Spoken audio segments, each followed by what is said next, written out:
सारंग गुरु के इस digital platform पे आज फिर आप सबका स्वागत है। हम लोग पिछले कुछ क्लासेस में मैट्रिक्स को डिस्कस किए थे। 3 लेक्चर्स हम लोगों ने इस मैट्रिक्स में लगाए अभी तक, जिसमें आपको बेसिक मैट्रिक्स का कंसेप्ट, उसके बाद मैट्रिक्स के टाइप्स, उसके बाद मैट्रिक्स के ऑपरेशंस में एडिशन पढ़े हुए थे।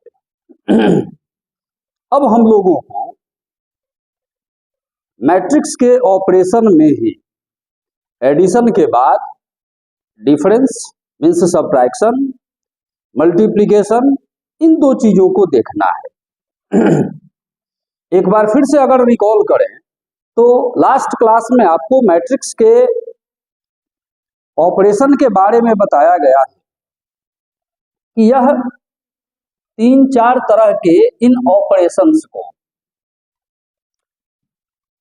सेटिस्फाई करता है। जैसे अगर हम मान लें एडिशन को, चूंकि लास्ट डे हम लोगों ने देखा था, फिर भी उसको देखें। पहले बेसिक ऑपरेशंस इसमें कौन कौन से हैं ये देखते हैं। ऑपरेशंस ऑन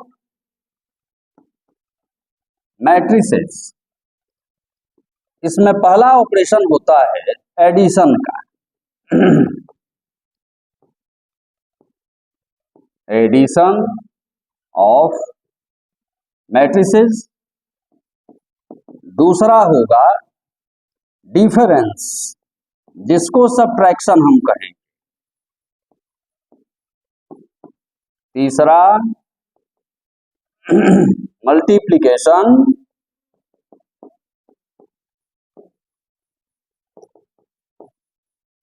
बस इसलिए इसमें डिवीजन डिफाइंड नहीं है मैट्रिक्स में। इन 3 प्रॉपर्टीज को ये होल्ड करता है, इन 3 ऑपरेशंस को ये सपोर्ट करता है। एडिशन हम लोगों ने ऑलरेडी देख लिया था। अब डिफरेंस में आपको एक बात हम लास्ट क्लास में बताए हुए थे कि अगर किसी 2 मैट्रिक्स का डिफरेंस लेना हो, सपोज करिए हमको a माइनस b का वैल्यू निकालना हो, तो इसमें हम डायरेक्ट सब्ट्रैक्ट नहीं करते, इसको हम पहले एडिशन के फॉर्म में लिखते हैं। मतलब मैट्रिक्स a प्लस और तब मैट्रिक्स b माइनस मीन्स जो मैट्रिक्स b हमारा दिया हुआ रहेगा, पहले उस मैट्रिक्स का नेगेटिव मैट्रिक्स निकालेंगे, माइनस b निकालेंगे, और तब उसके बाद इन दोनों को ऐड करेंगे और तब हम a माइनस b फाइंड कर सकेंगे। तो ये हो गया हमारा डिफरेंस ऑफ 2 मैट्रिसेस। इसके बाद मल्टीप्लिकेशन ऑफ मैट्रिक्स है। अब मल्टीप्लिकेशन में भी हमको 2 तरह का मल्टीप्लिकेशन देखना होता है। एक होगा इस मल्टीप्लिकेशन में ही कि स्केलर के साथ किसी मैट्रिक्स की मल्टीप्लाई हम कैसे करते हैं। मतलब multiplication of matrix by scalar, और दूसरा होगा multiplication of matrix by matrix. Multiplication में इन 2 चीजों पर ध्यान रखना होगा। अब multiplication of matrix by scalar क्या है? तो स्केलर का किसी मैट्रिक्स में मल्टीप्लाई करने का अर्थ यह हुआ कि अगर मान लीजिए कोई मैट्रिक्स दिया हुआ है A और कहा जाए कि 5A का वैल्यू निकालें, इसका अर्थ ये है कि इस मैट्रिक्स A में हमको एक कांस्टेंट या एक स्केलर 5 की मल्टीप्लाई करनी है। तो इसमें हमको यह सीखना है कि किसी मैट्रिक्स में किसी स्केलर की मल्टीप्लाई हम कैसे करें, किसी कांस्टेंट की मल्टीप्लाई हम कैसे करें। तो ये कहलाएगा multiplication of a matrix by scalar. अब आते हैं सेकंड पे कि multiplication of matrix by matrix क्या है। जाहिर सी बात है, नाम से ही स्पष्ट है, इसमें हम किसी दो मैट्रिक्स की मल्टीप्लाई करते हैं। जैसे हम सपोज करें एक मैट्रिक्स ए दिया हुआ है कुछ भी 2 5 7 4, ये हमारा मैट्रिक्स ए है, और एक दूसरा मैट्रिक्स बी भी दिया हुआ है 3 6 1 8। ये ए और बी दोनों दो अलग अलग मैट्रिक्स हैं।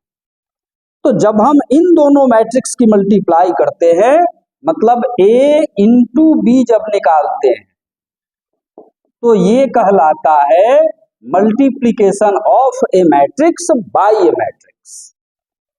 तो अब हमने यहां गौर किया कि डिफरेंस ऑफ मैट्रिक्स के लिए भी हमको पहले माइनस बी निकालना सीखना होगा, तब जाके ए में माइनस बी को ऐड करेंगे, फिर ए माइनस बी हम फाइंड कर सकेंगे। तो अब इस माइनस बी निकालने को भी हम ऐसे समझेंगे कि ये -1 इंटू बी है, मतलब यह भी multiplication of a matrix by an scalar का ही फॉर्म है।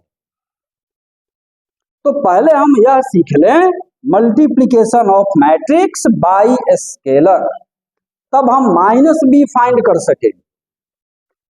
देन हम ए में ऐड करके और डिफरेंस निकाल सकेंगे, मतलब एडिशन के बाद हम जस्ट आ जाएंगे multiplication of matrix by scalar पे, और तब आएंगे हम डिफरेंस पे फिर multiplication of matrix bye matrix को।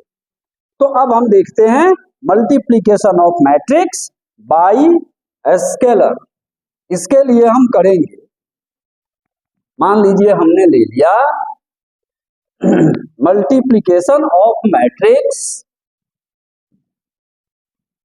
Bye scalar.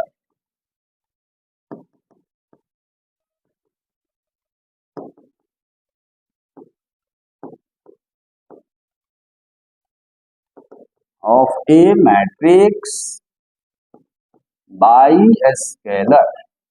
इसमें हम करेंगे, सपोज करिए कि एक हमारा मैट्रिक्स ए दिया हुआ है, let A is equal to 3 5 2 1 4 7। ये एक मैट्रिक्स दिया हुआ है, कहे इसमें 4 की मल्टीप्लाई करी, मतलब 4a का वैल्यू फाइंड करी। 4a निकालने के लिए हम करेंगे 4 इंटू मैट्रिक्स ए, मतलब 4 इंटू 3 5 2 एंड 1 4 7, मतलब ये हो जाएगा, जब भी स्केलर की मल्टीप्लाई हम किसी मैट्रिक्स में करते हैं तो इसके ईच एंड एवरी एलिमेंट में हम इस स्केलर की मल्टीप्लाई, इस कांस्टेंट की मल्टीप्लाई कर देंगे। मतलब ये हो जाएगा यहां भी 4 इंटू 3, यहां 4 इंटू 5, फिर यहां 4 into 2, 4 into 1, 4 into 4 and 4 into 7। अब इसको सिंप्लीफाई कर लें एक बार और, ये हो जाएगा 4 3 जा 12, 4 5 जा 20, 4 2 जा 8, 4 1 जा 4, 4 4 जा 16, 4 7 जा 28। ये मिल गया हमारा रिजल्ट 4a का वैल्यू। तो ऐसे हम किसी भी एक दिए गए मैट्रिक्स में किसी स्केलर की मल्टीप्लाई करते हैं। अब ये स्केलर कोई जरूरी नहीं है कि इंटीजर ही हो। अगर कोई नॉन इंटीग्रल स्केलर है, फ्रैक्शन में है, तो भी तरीका हमारा यही रहेगा। निगेटिव हो तो भी तरीका हमारा वही रहेगा। जैसे मान लीजिए इसी में अगर हम लेके चलें, अगर हम इसमें कहते हैं 4a के बदले एक दूसरा हम ले लें 1/3a का वैल्यू निकाल, मान लीजिए कहा जाए कि 1/3a कितना होगा, इसके लिए हम कर लें 1/3 into matrix A. Matrix A हो जाएगा 352147 ऐसे। अब इसमें मल्टीप्लाई करिए 1/3, यहां हो गया 1/3 इंटू 3, तरीका वही रहेगा 1/3 इंटू 5, 1/3 इंटू 2, फिर 1/3 इंटू 1, 1/3 इंटू 4, 1/3 इंटू 7 ऐसे। इसके इच एंड एवरी एलिमेंट में 1/3 की मल्टीप्लाई हम कर देंगे। तो अब हो गया इज इक्वल टू 1 5/3, ये 2/3, फिर ये 1/3, ये 4/3 एंड ये 7/3। ये हमारा रिजल्ट हुआ 1/3a का, ये वैल्यू हुआ 1/3a का। तो ऐसे हम किसी भी दिए गए मैट्रिक्स में किसी स्केलर की मल्टीप्लाई करते हैं। अब इसी का एक डेरिवेशन है, इसी में से एक चीज निकल के आता है निगेटिव ऑफ मैट्रिक्स फाइंड करना। जैसे मान लीजिए मैट्रिक्स हमारा ए दिया हुआ है, या कोई दूसरा मैट्रिक्स ही अगर ले लें, हम सपोज करें कि लेट अगर ए इक्वल टू कुछ दिया हुआ है, कुछ भी सपोज करिए ए इज इक्वल टू 24617, ये हमारा एक मैट्रिक्स हो गया 3/2 का, किसी भी ऑर्डर का मैट्रिक्स हो, तरीका हमारा वही रहेगा, मल्टीप्लाई हम उसी तरह से करेंगे, चाहे दिए गए मैट्रिक्स का ऑर्डर कुछ भी क्यों ना हो। अब अगर कहा जाए, हम लोग अभी देख रहे हैं निगेटिव ऑफ ए मैट्रिक्स। मान लीजिए इसमें अगर आपको कहा जाए कि ए दिया हुआ है तो -a फाइंड करें, तो ये ए हो गया ए का निगेटिव मैट्रिक्स। तो किसी मैट्रिक्स का निगेटिव मैट्रिक्स अगर निकालना है तो उसके लिए हम क्या करते हैं, ये चीज हम यहाँ पे देख रहे हैं। तो -a के लिए हम कर लेंगे -a is equal to -1 into A. अब ये हमारा हो गया वही multiplication of a matrix by scalar. अब इस मैट्रिक्स ए में इस स्केलर -1 की मल्टीप्लाई कर दें, तरीका वही रहेगा -1 into this matrix A 2 4 6 2 and 1 7। अब इच एंड एवरी एलिमेंट में -1 की मल्टीप्लाई, तो हो गया -2 -4 -6 -2 -1 एंड -7। यह हमारा जो मैट्रिक्स है ये कहलाएगा negative of matrix A, means -a। तो ऐसे हम किसी दिए गए मैट्रिक्स का निगेटिव मैट्रिक्स फाइंड करते हैं। अब हम आते हैं डिफरेंस, या उसके पहले स्केलर मल्टीप्लिकेशन की दो प्रॉपर्टीज, उन प्रॉपर्टीज को देख लें और तब हम आएंगे इस पर। इसमें हम करते हैं प्रॉपर्टी में properties of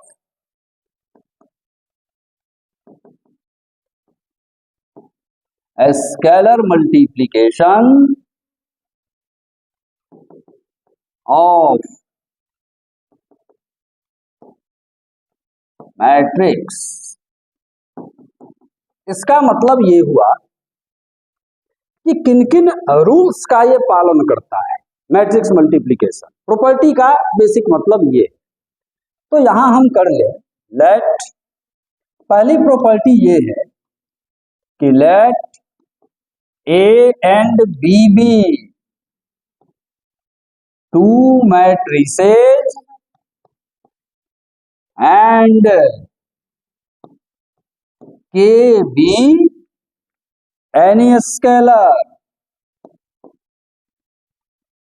then K into A plus B, ये हो जाता है के ए प्लस के बी। इसका अर्थ यह हुआ कि अगर ए और बी कोई दो मैट्रिसेज हो, आप इसको ऐसे भी कह सकते हैं two matrices of same order.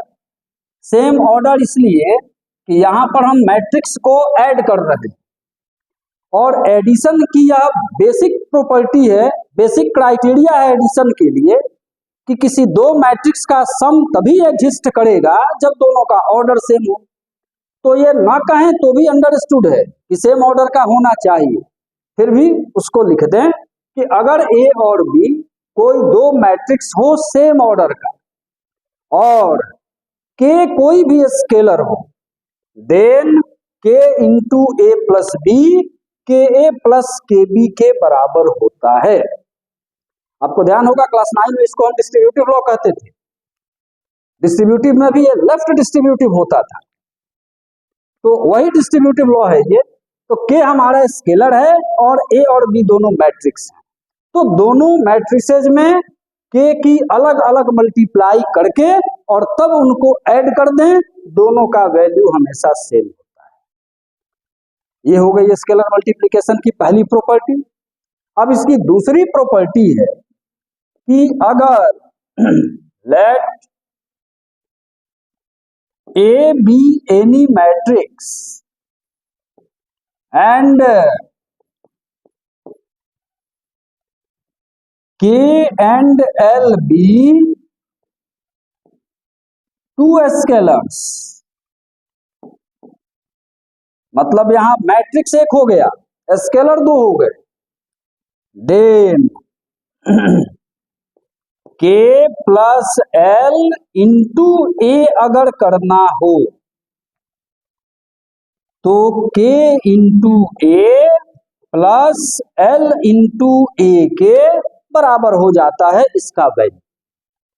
Means in दोनों स्केलर को अगर ऐड करके उस मैट्रिक्स में मल्टीप्लाई करें तब, या अलग अलग दोनों स्केलर की मल्टीप्लाई करके ऐड करें तब, इन दोनों ही परिस्थितियों में मैट्रिक्स का वैल्यू, रिजल्टिंग मैट्रिक्स का वैल्यू समान मिलता है, सेम होगा। तो यह आपकी सेकेंड प्रॉपर्टी है स्केलर मल्टीप्लिकेशन। तो स्केलर मल्टीप्लिकेशन में इन दो प्रॉपर्टीज को हमको ध्यान रखना होगा। अब इसके बाद हम आते हैं डिफरेंस ऑफ मैट्रिक्स पे। नेगेटिव ऑफ मैट्रिक्स हमने देख लिया, अब डिफरेंस ऑफ मैट्रिक्स क्या है उस चीज को जरा हम समझ लें। हालांकि वो एडिशन का ही डेरिवेटिव है, इसलिए बहुत ही आसान है, डिफरेंस में कुछ है ही नहीं। फिर भी एक एग्जांपल से उसको हम देख लें कि किसी दो मैट्रिक्स का हम डिफरेंस कैसे फाइंड करते हैं। ये आ जाता है अब difference of matrices. Let A is equal to, मान लीजिए कोई मैट्रिक्स हमने लिया 2 7 4 5 2 1 and B is equal to, यहां भी एक मैट्रिक्स ले लें, इसको हमने कहा 2 1 0 3 2 8, एक मैट्रिक्स ये हो गया। अगर A माइनस बी हमको फाइंड करना हुआ तो अभी आपको बताया गया था कि पहले इसको हम एडिशन के फॉर्म में लिख लेंगे। मीन्स पहले इसको हम करेंगे A प्लस माइनस बी। अब माइनस बी को निकालेंगे नेगेटिव ऑफ मैट्रिक्स से और तब उसको A में ऐड करेंगे, वो हमारा रिजल्ट a माइनस बी हो जाएगा। तो हियर पहले माइनस बी हम निकाल लें। माइनस बी का मतलब हुआ -1 into B, means -1 into the matrix B 2 1 0 3 2 8। अब ये हो गया -2 -1। चूंकि स्केलर मल्टीप्लीकेशन में हमने सीखा है कि ईच एंड एवरी एलिमेंट में इस स्केलर की मल्टीप्लाई हम कर देते हैं। तो हो गया -2 -1 0 फिर -3 -2 एंड -8। ये मिल गया आपका माइनस बी का वैल्यू। अब therefore a minus B is equal to a plus minus B कर दीजिए। इसका मतलब मैट्रिक्स A आपके पास दिया हुआ है 2 7 4 5 2 1 प्लस माइनस बी हो गया -2 -1 0 -3 -2 -8। अब इन दोनों को हम ऐड कर दें। एडिशन में हम जानते हैं करस्पॉन्डिंग एलिमेंट को जोड़ देते हैं। A11 को A11 में, 12 को A12 में, ऐसे हम जुड़ते चले जाते हैं। तो हो गया 2 -2 0 7 -1 6, यहाँ 4 0 4 5 -3 2 2 -2 0 फिर 1 -8 -7। यही आपका a माइनस बी का वैल्यू हो गया, यही रिजल्ट हो गया, यही आंसर। तो ये था हमारा डिफरेंस ऑफ मैट्रिसेस। किसी भी दो मैट्रिक्स का डिफरेंस कैसे निकालें। अब हम आते हैं अगली प्रॉपर्टी पे, अगले ऑपरेशन पे, जो मल्टीप्लिकेशन का ही सेकंड वाला पार्ट है। मतलब multiplication of a matrix by scalar. उसको ऐसे कर लें multiplication of matrix by scalar, by matrix. Scalar तो हमने देख लिया अभी। अब सेकंड वाला पार्ट है मल्टीप्लिकेशन का, multiplication of a matrix by A matrix. अब ये चीज हमको देखना है। इसमें हम कर लें मान लीजिए 3 अलग अलग मैट्रिक्स दिए गए। ए दे दिया गया 2 5 0 3 2 1। एक मैट्रिक्स बी दिया गया 1 4 6 3 2 8। ये मैट्रिक्स बी हुआ। एक तीसरा मैट्रिक्स अगर सी ले लें 1 6 2 4 5 3। अब इसमें अगर कहा जाए कि ए और बी की मल्टीप्लाई करिए 3 अलग अलग मैट्रिक्स दिए गए हैं। अगर इसमें मैट्रिक्स ए और बी की मल्टीप्लाई करने को कही जाए तो ऐसा नहीं है कि किसी भी दिए गए दो मैट्रिक्स को मल्टीप्लाई हम कर सकते हैं, ऐसा नहीं है। मतलब पहले हमको यह चेक करना होगा कि वो दोनों मैट्रिक्स कन्फर्मेबल हैं या नहीं। कन्फर्मेबल का अर्थ हुआ कि दोनों की मल्टीप्लाई आपस में हो सकती है कि नहीं हो सकती है। मतलब उनका प्रोडक्ट एग्जिस्ट करेगा या नहीं करेगा। अगर प्रोडक्ट एग्जिस्ट करेगा तब हम मल्टीप्लाई करेंगे, अदरवाइज नहीं करेंगे। अब ये चेक कैसे करेंगे? तो इसका तरीका यह है ये जानने का कि किसी भी दो मैट्रिक्स की आपस में मल्टीप्लाई हो सकती है या नहीं। हम पहले दोनों के ऑर्डर को देख लें। मान लीजिए ये तीनों मैट्रिक्स का ऑर्डर हम नीचे लिख लें। इसका ऑर्डर हो गया 2/3 का। मैट्रिक्स बी का ऑर्डर अगर हम लिखें तो यह भी हो गया 2/3 का, और मैट्रिक्स सी का ऑर्डर हम देखें अगर तो ये हो गया 3/2 का। अब इसमें हम a इंटू बी अगर निकालने की कोशिश करें तो पहले दोनों के ऑर्डर को देखेंगे। तो a का ऑर्डर है 2/3 और b का भी ऑर्डर है 2/3। अब इसमें एक बात का ध्यान रखना होगा कि पहले मैट्रिक्स का नंबर ऑफ कॉलम दूसरे मैट्रिक्स के नंबर ऑफ रो के बराबर हो। अगर ऐसा होगा तभी उसका प्रोडक्ट एग्जिस्ट करेगा। ये बेसिक चीज है, जब तक हम इसको चेक ना करें तब तक हम प्रोडक्ट निकालने के लिए आगे ना बढ़े। अगर ए बी में हम चेक करें तो ए का ऑर्डर है 2/3 और बी का ऑर्डर भी है 2/3। पहले का नंबर ऑफ कॉलम मतलब 3 दूसरे के नंबर ऑफ रो के बराबर होना चाहिए, ये इक्वल नहीं है।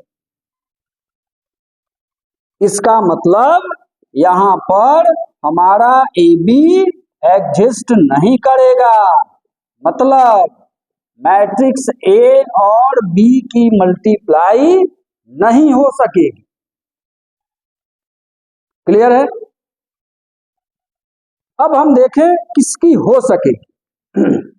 इसी में मान लीजिए आपसे यह कहा जाए कि जरा ए और सी की मल्टीप्लाई करिए, ए इंटू सी फाइंड करिए। अब हम ए और सी दोनों के ऑर्डर को देखें। मैट्रिक्स ए का ऑर्डर है 2/3 एंड मैट्रिक्स सी का ऑर्डर है 3/2 का। अब प्रोडक्ट के एग्जिस्टेंस के लिए हमको चेक करना है कि पहले का नंबर ऑफ कॉलम दूसरे मैट्रिक्स के नंबर ऑफ रो के बराबर होना चाहिए। अब हम इन दोनों को कंपेयर करें तो ये दोनों इक्वल हैं, मीन्स यहां पर हमारा AC एग्जिस्ट करेगा, यहां पर मैट्रिक्स ए और सी की मल्टीप्लाई कर सकेंगे, प्रोडक्ट मिलेगा। ये क्लियर हो गया? बस इन दोनों को चेक कर लेना है। देख, जिसमें इक्वल नहीं है पहले का नंबर ऑफ कॉलम दूसरे के नंबर ऑफ रो के, उसमें एग्जिस्ट नहीं करेगा, जिसमें इक्वल है उसमें एग्जिस्ट करेगा। अब एक बात यहां पर आती है कि अगर एग्जिस्ट करेगा तो जो रिजल्ट मिलेगा मैट्रिक्स के रूप में, उस रिजल्ट का ऑर्डर क्या होगा? उस रिजल्ट का ऑर्डर आपका यह जो 2 बच गया वही होगा। मतलब अब यहां पर हमारा रिजल्ट होगा 2/2 ऑर्डर का मैट्रिक्स। स्पष्ट है? पहले हम देख लेंगे पहले का नंबर ऑफ कॉलम दूसरे के नंबर ऑफ रो के बराबर है या नहीं। अगर है मींस प्रोडक्ट एग्जिस्ट करेगा, और करेगा तो उसका ऑर्डर क्या होगा? तो ये जो 2 एलिमेंट रेस्ट बच गए यहां, यही हो जाएगा हमारे रिजल्टिंग मैट्रिक्स का ऑर्डर, हमारे प्रोडक्ट का ऑर्डर। अब इसके बाद मुख्य बात तो यह थी कि पहले हम एग्जिस्टेंस को चेक करें कि किसी 2 मैट्रिक्स का प्रोडक्ट एग्जिस्ट करेगा कि नहीं करेगा। अब जब करेगा तो फिर उसको निकालेंगे कैसे? अब महत्वपूर्ण बात यह है, जैसे यहां पर हमने देखा कि ए और सी एग्जिस्ट करेगा, मल्टीप्लाई होगी, तो मल्टीप्लाई होगी तो वो प्रोडक्ट कितना होगा उसको हम कैसे निकालेंगे, यह चीज यहां पर हमको देखना है। तो पहले हम लोग आज जितनी चीजों को देखें इसका एक बार फिर से एक्सरसाइज के माध्यम से देख लें। आप कुछ एक्सरसाइज स्केलर मल्टीप्लिकेशन पे कर लीजिए, कुछ डिफरेंस पे कर लीजिए, उसके पहले एडिशन और एडिशन की प्रॉपर्टीज, ये 2 चीज बता दी गई हैं आपको। उसके प्रॉपर्टीज को एक बार दिमाग में लेके आइए। चूंकि एडिशन के प्रॉपर्टी की खास बात यह है कि जब तक उसको बार बार आप नहीं ले आएंगे दिमाग में, आप भूलिएगा। आपको याद होगा प्रॉपर्टी में आपको बताया गया था commutative law, associative law, existence of identity element for addition, existence of inverse element for addition. इन 4 चीजों को आप लिख के फिर से एक बार दिमाग में ले आइए, और नेक्स्ट डे हम लोग अब यहां से शुरू करेंगे कि प्रोडक्ट का एग्जिस्टेंस तो हमने चेक कर लिया, अब दोनों की मल्टीप्लाई करेंगे कैसे, और किसी 2 मैट्रिक्स के मल्टीप्लिकेशन के कौन कौन से रूल्स हैं जिन रूल्स को फॉलो करते हुए हम मल्टीप्लाई करें। तो नेक्स्ट क्लास में हम लोग उसको डिस्कस करेंगे। आज के लिए बस इतना ही। Thank you.